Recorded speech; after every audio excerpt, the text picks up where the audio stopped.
I love the fact real estate is the only real investment that I can think of. You're getting paid three ways. You're getting the debt pay down. You're getting the appreciation, of course, and then the cash flow. So it's the only thing. Whereas if you have something in an account or in a stock or whatever it is, you take money out. Now it's decreased in value. This is something you can take money out while it's increasing in value two other ways. And it really allows you to. Welcome to the How to Scale Commercial Real Estate Show. Whether you are an active or passive investor, we'll teach you how to scale your real estate investing business into something big. Jeff Drasin and Kyle Wallitner, welcome to the show. Thanks for having us. Thank you. The pleasure is mine. This will be an interesting episode just in the sense that I don't normally do dual interviews. And so, you'll have to forgive me as I make mistakes as we work our way through this. But this is tons of fun. I'm looking forward to really interviewing you guys, finding out more about your company. But before we do that, can each of you just jump in real quick and quickly give an idea to our listeners of who it is that they're listening to? Yeah, Sam, thanks for having us, by the way. My name is Jeff Drasin from originally from the New England area. Pacific Northwest is home. I live there with my wife, 3 kids, and 4 dogs. Air traffic controller by trade, but my passion and future is in investing these days. So I'm an active investor, syndicator, and operator. And we've gone from probably about 8 units in 24 months, maybe or so. We've gone about 8 units, upwards of 130 pretty quick. And so we've had a sort of a big jump, and we're excited about where we are now. Wow. Awesome. Kyle. Yes, sir. Hey, Sam. First of all, thanks for having us on. This is pretty cool. My name's Kyle Wallitner, born and raised out here in the Pacific Northwest. I got my start in real estate back in 2010 when I bought my first house. It was too big of a house, so I rented out some of the rooms, did the typical house hack thing. And like Jeff, I'm also an air traffic controller, which is where he and I met. That's my day job. Like him as well, my passion's real estate. So I developed a couple simple little systems, got a little portfolio of single family houses and a duplex and then a fourplex, and then realized had all this equity and no cash flow. So sold that off, partnered with Jeff, and we went out to Missouri and started snatching up some apartments. Man, that's really cool. I love that story. Before we get into really the real estate side of things, I mean, both of you guys are in air traffic control, which is, it's a high paced. I doubt you're bored unless you're working some Class D airport, out in the middle of nowhere. So, right. I mean, I doubt you're bored or standing on your thumbs very often. Was it about real estate that made you say, hey, I think that's the next move? Yeah, for me, it was just the control of time. You position your money properly, it'll cash flow. You have a nice safety net in the equity, and it's just really you're in charge of your time, and you can work hard when you want to work hard and then live your life outside of that. With controlling, we're pretty set on our schedule with the shift work, and there's not much flexibility in that. So for me, it was definitely chasing the time, developing the systems to have that steady paycheck and the passive income. Right. How about you, Jeff? Well, for me, air traffic control is great. It really hones in on, I think a lot of my skill set that makes me really like real estate. I think I gravitate toward both of those fields because of my approach and how I see the world and how I kind of interpret data.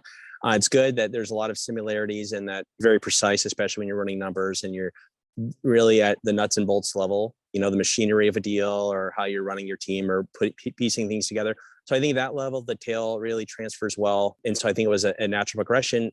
But it really, to me, it became really from just really living beneath our means and realizing that, it started just like I had a single family house that I lived in.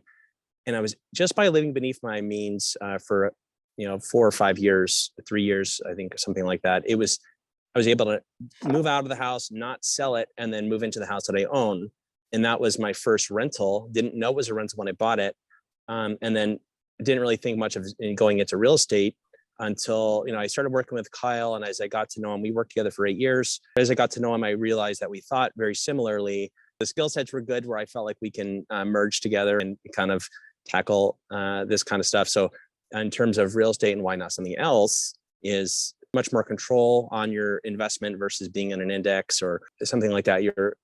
And the other thing is, it's especially with commercial real estate, I really like the finite adjustments you can make to determine the value. It's more of a math problem versus, depending on, appraiser, and what the appraiser says your property's worth is basically what someone else sold a similar property for. So I like the control, and it really to my bigger passions and my family. It just really opens the door for me to spend time with family and it saps the systems, and I'll let the system run as we've built it. Got it. So that's fascinating. So when you started investing in real estate with Kyle already had some experience underneath his belt. Right. Awesome. How did you guys develop a plan? What did that look like when you're partnering up and one of you has some experience, one of you has a We rental? subscribe to the Ready, Aim, Fire program. You know, there was a lot that we didn't know what we didn't know. And so Kyle, I really liked his attention to detail, his methodical approach. And I've always been a numbers guy, still am, always will be. I just love, you know, the up close of the deal, just the mechanics of it and the numbers and evaluations. So that's kind of sort of came from, and we're just going to go off in another direction. How did you guys develop the plan? You know, one of you has experience and the other one, you know, has maybe a rental property, but then how do you say, all right, we're two dudes, we're air traffic controllers, let's do real estate? You know, modicum of success. And I really liked what he was doing. And I felt similarly along those lines. So we went into we said, well, let's buy a fourplex together. And at the time it was a very big taking. And I took a loan out of my 401k for 50,000. And I thought we were I wouldn't say naive, but we just didn't know we didn't know. So we're like, oh, the plan was, you know, we split that down payment. We thought, oh, great. Well, this is what it'll cash flow and we'll be able to pay, you know, ourselves back. And then with some profit. And really, we didn't even know how to value or run it. So there's a lot of trial by error and a lot of mistakes, which really are blessings. I think so. The plan just sort of gelled as time went on, and you don't know what kind of, you know, organizational infrastructure philosophies you may need down the road. So the key, I think, what me and Kyle both learned is, you know, stay on top of everything, you know, man the ship, look out for icebergs. And you have to, especially as air traffic controllers, you got to be able to amend your plan, adapt, go with what's working and change out what isn't. Yeah, absolutely. Absolutely. How about you, Kyle? How do you guys feel like you developed your plan moving, you know, getting into this as a partnership? Yeah, I mean, I think I had the small portfolio and he had one or two houses as well, but we both had a common drive to do better and succeed. And neither one of us are really afraid to fail exactly. I don't think we even actually like that word because failure just means you quit. I mean, every time you mess up or have a mistake or setback, it's an opportunity to learn. So we were confident that no matter what happened, we could figure it out and just progress forward. Maybe not the fastest, maybe not the smoothest, but eventually we would get there. And as long as we kept that mindset, everything else would work out along the way. What were some things, how did you, or let me ask this maybe a different way. How did you, and I know, Jeff, you mentioned this, but how did you guys kind of nail down what one was good at and what the other one was good at, and then divide your skills, you know, appropriately? The best thing we could do is, we weren't really strategic, we were more tactical. So we didn't really know what plans we needed to develop in time. We had to, again, this is an air traffic controller skill as well. I think you have a plan going into something. In this case, we didn't, because we didn't know what the parameters of a plan would require. So the plan was to, we thought we had a plan, but it was more tactical, it was more adjustments. It was like, oh, this is what this is going to cost, or that this is what the rents are, or this is how long it actually takes to get things turned around, or these are some things. So all those things sort of kind of marinated all in the stew. You know, when you drop something in a crock pot, it takes some time for everything to absorb and to gel. And then you get the consistency and the thickness, in this case, of the stew. If we're talking stew here, let's say a tomato bisque. Yeah, so you kind of see, and then you taste it and you say, this is good, or it needs a little bit more of this. So you really, at the beginning, when you're developing that base, you don't really know. You don't have a plan. And we just knew that we liked real estate. For me personally, I love the fact real estate is the only real investment that I can think of. You're getting paid three ways: the appreciation, of course, and then the cash flow.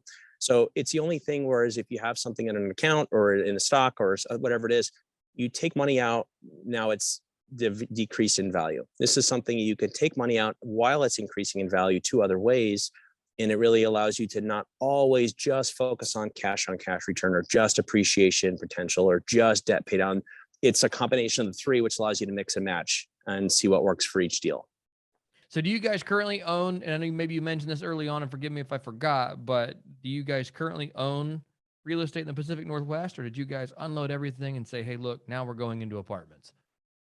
No, we each have a small portfolio here. Jeff has 2 houses, and then I have a house and a duplex here, and we've sold off everything else.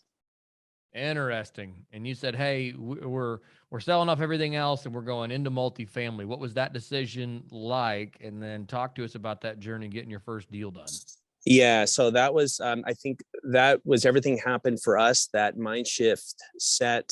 It was a quick evolution between, I'd say, late, mid to late 2019. I'd say mid 2019. It was like we were realizing, we kept saying we're going to sell this, we're going to sell this, we're going to do that, and it was just like we were realizing how top heavy in equity we were on an asset that we shared, and we're just like, well, let's unload it and reposition those assets. And it was, we can't buy because we're in the Seattle area. It's very pricey. It's good to own, but it's not good to buy. And so it's like you're really going to have to, you can't recycle it. So this economy here locally is something that's dependent on appreciation and a lot, very speculative because there's so much competition. So we thought, well, we can, let's move out of state. And we had read books and we had done all these things, podcasts and blogs, and we went to conferences and meetups, and we did all the stuff and we did all the requisite things you're supposed to do. But when you're sort of in the situation, you're driving the car and you're like, well, yeah, I know someone told me the instructions how to get there, but I don't remember. So you're just you have to go with what feels right. But the thing is, it's being aware of everything that's happening around you, know the details of what's happening. And that's the difference, I think, between being smart and being intelligent, is that being smart means, in my opinion, it's like, what you need to do. Being intelligent is you may not know exactly what to do, but if it comes up, you have the tools to be able to come up with the right fix action or course of action. So I think that's a thing that you have to have. And so that was where we started. It's like, well, we moved out of state and we're going to do this stuff and we're going to build, and we have these plans. And we moved out of state and it wasn't always smooth. But looking back, it was like a perfect arc for us. So we're really excited. That's fantastic. That's fantastic. Kyle, how did you guys select that market? Like what was that process like, narrowing down the markets you're going to invest in? Yeah, so we looked at quite a few markets and we ended up settling on Missouri for a couple of reasons. He and I both have close family out there. So that was a huge bonus. They are constantly talking about how great it is.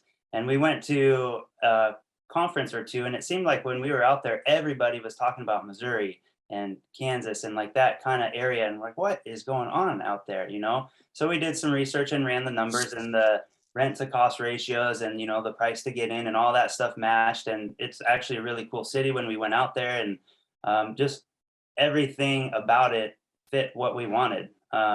And we figured, well, worst case, we'll go visit family a couple times out there because we have close friends and family out there, and go from there. And it's worked out. We've been going back ever since. Right. And if I understand correctly, you guys have just recently closed out your first syndication. Is that right? That is correct. Congratulations, by the way. Thank you very much. Yeah, that's tons of fun. Walk us through that deal. Yeah, so that deal, I had my eyes on it for a while. We just developing a network in the area, we were able to get some idea of that property coming available before that it would be coming to market. So we kind of just attacked it ahead of time, and we identified it initially as one of the buildings had to be a complete rehab, and we had it priced. We're like, okay, this is what we think the pricing will be, and come to find out that we go to acquire it and the information was a little outdated, or not acquire it, but take a closer look. And they had actually done one of the rehab to one of the buildings. There was, I think, 14 units in the building, and they had did it for $200,000. The purchase price went up. So they wanted 1,700,000. And we're like, well, that's fantastic. A 1,700,000 and the property's done. So low price, very low price per unit. We had known that market. We had tapped into that market several times. We were developing some strategic partnerships, help our overall development, expand our footprint there. And we thought this really fits. And we had a really good idea of, we can raise rents $200 a lot of times per door reasonably within the next 14 to 16 months. And a lot of times you have to put in order to amount of capital in to get that. So in order to get that done that quickly, we were excited, and it's been less than that. It's only been 6 or 7 months now that we've had it. or no, not even. So it was like June. The rents are up almost to what we thought. We are going to probably almost, it sounds crazy to say, but almost double the value of the asset in short order. And so yeah, is a really good example, to point to for a first true syndication. We had done some hybrid stuff before, but that was our first pure syndication. Right, man, that's fantastic. And if I'm understanding the numbers correctly, you paid 1.7 for it, and you've almost doubled the value of that in 7 months. Yeah. Just so I'd say right now we're probably added. I think double the value is more like we're extrapolating for the next. Just once you get a trailing 6 or trailing 12 with current rents, Sure. And just with the lack of deferred maintenance, but really as of how it was performing today, is if we were to sell it today, I mean it will have made 900,000, probably somewhere around there. So I thought it was a sensible purchase, and it really sort of bolstered our belief system and how we underwrite and how we value, and how we look at the numbers. How many units was that? 42 units. Okay. That's interesting. I mean, a price per unit, I don't know what that is. It's very low, like I think low 40s. Yeah, I guess that's right. Yeah, 40 times 40, 1.6. Okay, yeah, you're right. Low 40s. That seems really low. Was there anything Very low about that price per unit that made you go, wait, there's something wrong with this? Yeah, well, I think we go into every deal that looks even great. We always want to be skeptical.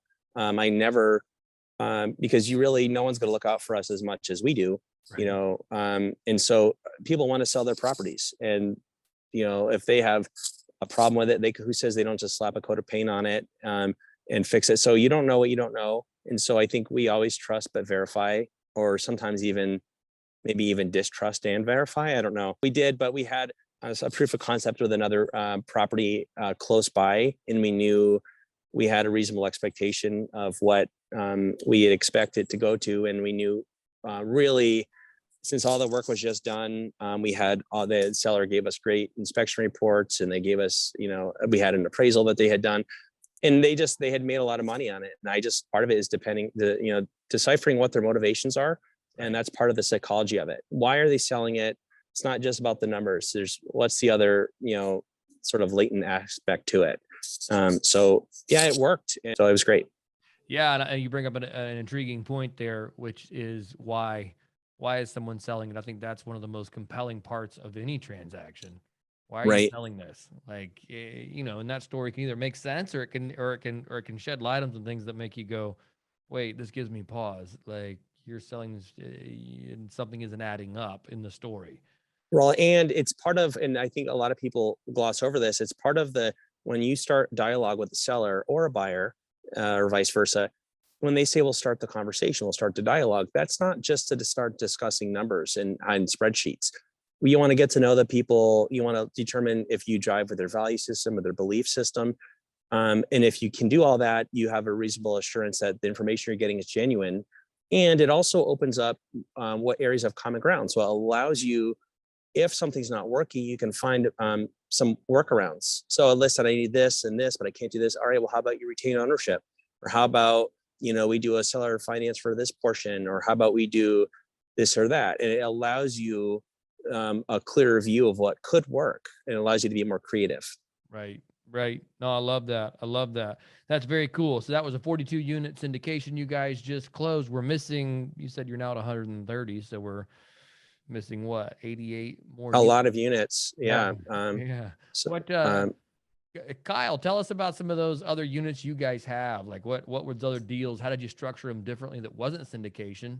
And then maybe tell us why you guys moved into syndication. Yeah, sure. So we unloaded the single family properties we had out here, and we had this stack of equity money we needed to place somewhere. So we did a 1031 exchange, and we bought our first 20 units out in the Missouri area. And we put a lot of money down. So we did just one 1031 exchange rather than a bunch of them. Right. So we put a bunch of money down. That was actually a pretty heavy rehab. So we fixed that up, refinanced our money back out. And then that's when we partnered with two other guys. So there's 4 partners on this deal. We bought the Kearney, Missouri property. We have a property out there. It's 21 units. And that was the money that we got from our refi of the 20 units, we bought that. And that's been just a great property. It was done when we bought it. The tenants are all paying on time. It's been fully occupied the entire time, and there's been no problems at all with that one. And simultaneously, when we did that, Jeff and I used the last little bit of our money we had from our other houses, and we bought a place out it's Miriam Lane Apartments out there in Missouri also, which is 35 units. And while Kearney's our best asset, Miriam Lane's probably been one of the bigger headaches out there. So we're just finishing up the rehab on that one. And But I think the higher upside though, that yeah, probably the most upside of any, which is ideal. right. Yeah. Well, tell us about the headache side of things. It sounds like there were some things in there maybe you didn't expect. Oh yeah, with the Miriam Lane property, just the plumbing. We knew it was kind of a spider web of issues out there, and we did the inspection and all that, and we kind of knew the issues that we were faced with. We didn't know all of those issues were going to happen at once. So it was just littered with plumbing issues, and most recently the gas line issues, but we got those fixed now. So yeah, that's just to name a few. I mean, I could talk the whole show about the problems with that building, but addressed now, thankfully, and the migraine is gone. Did you foresee it being the problem that it is, or was a lot of this surprise? I think it wasn't a surprise. I think the depth of the severity was a surprise. Again, I mean, every building may or may not have some plumbing issues. Not all of them have as many as this one had. Or concurrently, right? Yeah, all at the same time. Again, like it literally, we had the inspection report, we read through it. Oh, it looks good. I mean, there's going to be some issues. And then bam, they all just came tumbling down at once. Right. There was nothing that we didn't expect. We knew that the business plan called for certain items that we would have to address, but we felt like it was such that they could be staggered, some sort of symmetrical CapEx infusions, as we went along to implement the business plan for a 5-year exit. So I think it wasn't that we saw anything that we didn't expect. It was that it all sort of happened almost immediately. But luckily we did plan for it. And so it's nothing that doesn't really skew the numbers. It just change the timing a little bit, but it's also good to be on the other side of that as well. And those types of challenges is what you need to be dynamic, and you need to, adjust. I think we'll be better off having gone through that and made the adjustments than having not had done it and not have had that headache. I mean, those are the experience that people, need. You need to figure out how to avoid certain situations and how to plan. And those are all opportunities to course correct. Yeah, absolutely. Absolutely. It sounds like you guys are finding a niche in this 30 to 50 unit kind of space. Yeah. And that's also intriguing. How are you guys handling property management on these smaller properties?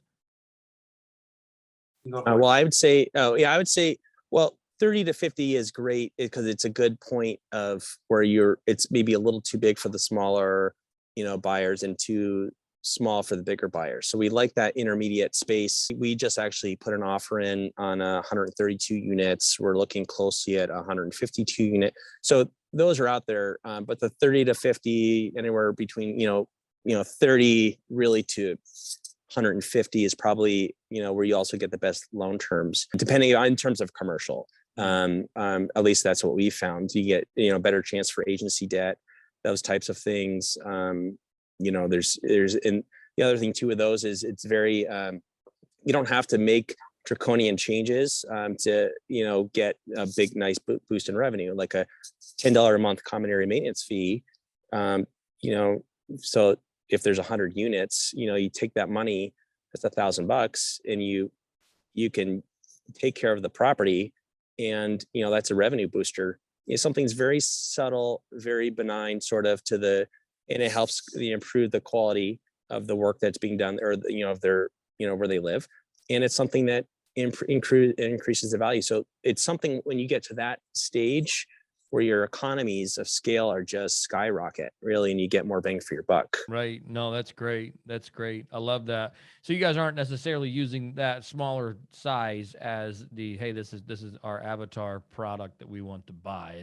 That's just how it's worked out. Right. Yeah, I'd say typically those are where the deals are. I think it's because of that size is where I feel is a sweet spot there. But like I said, when you get to the much bigger unit, like the 132 or something smaller, 15, 20, something like that, you're going to have different types of owners or a buyer, buyers coming in. So I think that's just where the deals have taken us. But yeah, we're certainly open to, something in that range. If you guys were to shorten your timeline, I know you guys have done this 8 to 130 units pretty fast, but if you were to say, hey, these are some ways we could have maybe even truncated that timeline a little bit more, what would you have done differently? We had some missteps I would say missteps. I would say there are some landmines with, some ancillary members of the team coming in that some of it, we'll say the property manager, hypothetically, but definitely, we had a lot of great rehab going on, and we did all the things. We downloaded the questions you're supposed to ask the new property managers. Are they a member of the National, Property Managers Association, all of this and that. But really, when it comes down to, when you're in the thick of concurrent rehabs, and there was a lot of things that they just didn't, they didn't deliver. And it was like that, if I could have truncated the timeline, and we're better and stronger for it now. Our systems are stronger, communications are stronger, oversight. We're leading the property manager type, not leading them, obviously just metaphorically, this is, what we want, this is the vision. We're leading them to that vision versus us being dictated to what the property's doing.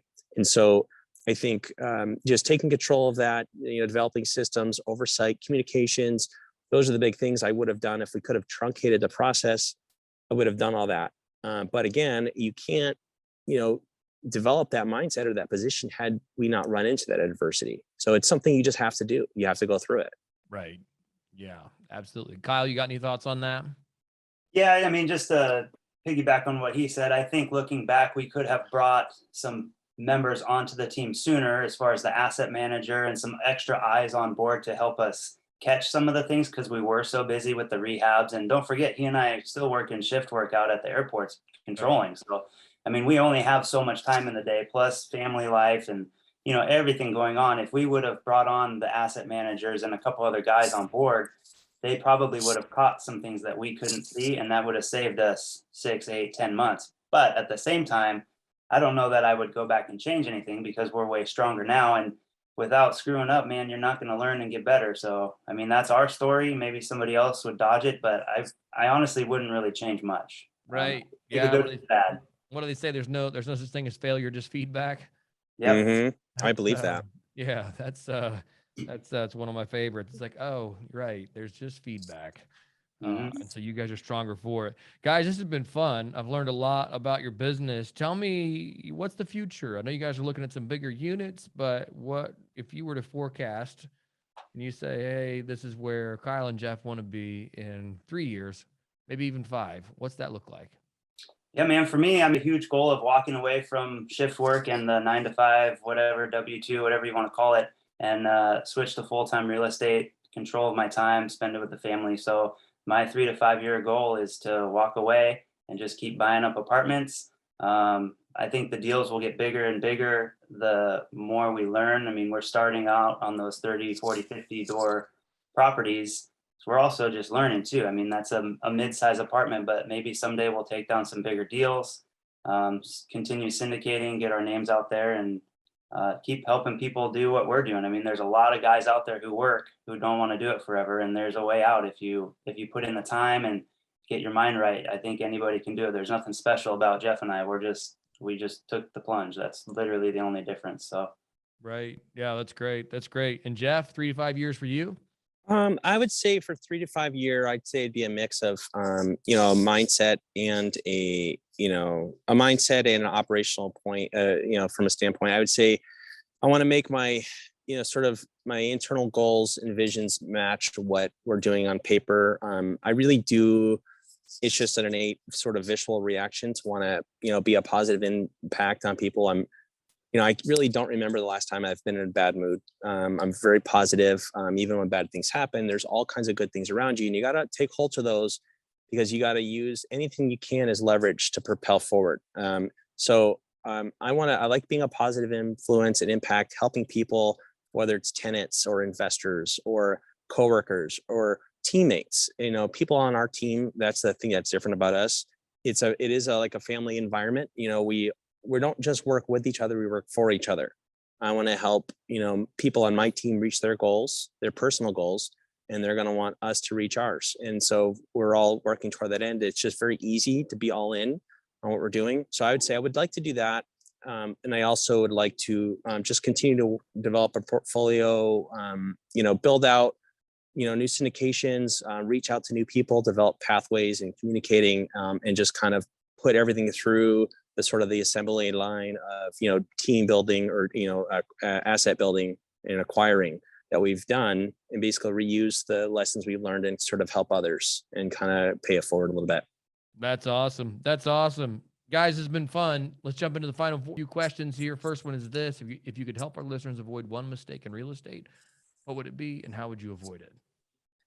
One mistake, again, I think it's important to make mistakes. So I don't necessarily think you should try to dodge anything. But if we were to do it again, I'd touch on just getting more guys on the team sooner. And, for our case, the property management arena kind of set us back a little bit. So have some backups in your pocket. They say get 2 or 3 contractors before you get a bid. Our property management company had a contracting company. It was 2. It was a property management company and a contracting company. So we didn't do that. We didn't get as many bids as we should have. We trusted the company too much, and they burned us a little bit. But at the same time, you take the good with the bad and you learn from it, and you're better from it. So I think where it is, I wouldn't change anything. Mistake's a mistake, and you learn and you grow and you get better. And we could have dodged it, but again, I don't think I would have dodged it if I was given the chance. Fantastic. Yeah. And for you, Jeff, any mistake or one mistake you help our listeners avoid? I would say you want to trust the process, but don't trust the process. So there's been times where, you have to immerse yourself in the process. Just like I always say, just like a restaurant owner, you have to know how to, pick up the parking lot, clean the parking lot and do the dishes and the books and the greeting and the seating and the cooking and the hiring and the firing and the contracting.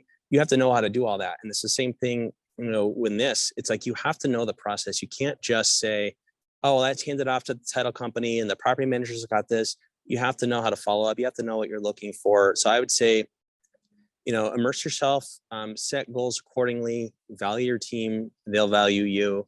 Those are things that you can really do on the front end, just to kind of set yourself up. And really don't get too wrapped up in one detail.